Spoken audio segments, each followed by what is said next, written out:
Okay, let's have a look at isomers. As we know, carbon can form straight chains or branches. So if we have the molecule of butane, it ends in A-N-E, so it's an alkane. We can represent it as a straight chain molecule. So we have 4 carbons, all in a straight chain, and we also have our 10 hydrogens. This molecule is known as N-butane. It's an N-alkane because it doesn't have any branches. Now we can also represent this molecule as a 3-carbon chain, and off one of those carbons we put another group, a CH3 group here. Now if we count the number of carbons, on the left-hand side we have 4, and if we count the number of hydrogens we have 1, 2, 3, 4, 6 and 10. So that satisfies our 2n plus 2 rule for our hydrogens. On our molecule over here we have 4 carbons, and we have 1, 2, 3, 4, 5, 6, 7, 8, 9, should be another hydrogen there, and 10. So we have exactly the same number of carbons and hydrogens in both of our molecules. This one we know as N-butane because it's an N-alkane. This one here we know as isobutane because of the slightly different structure. Now those two molecules, in terms of their molecular structure, in terms of their molecular formula, will be exactly the same, but because they're structurally different, their physical properties may differ slightly as well. These two molecules, because they have different molecular formula, are known as isomers. So we can say that isomers have the same molecular formula, but they have a different structural formula. In other words, how they orient in space.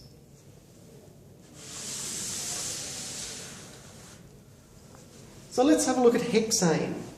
Hex, from the prefix that means 6, it's an ane, so it's an alkane.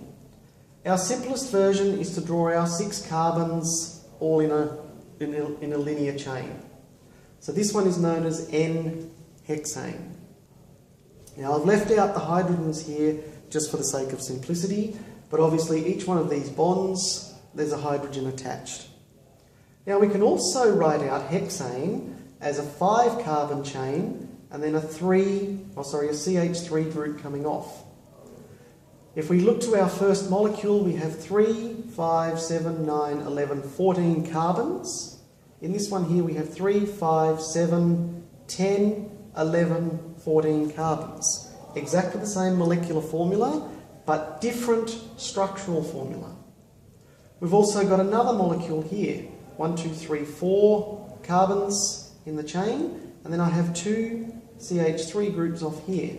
So we've got 3, 6, 9, 11, 14 hydrogens. So exactly the same exactly the same molecular formula.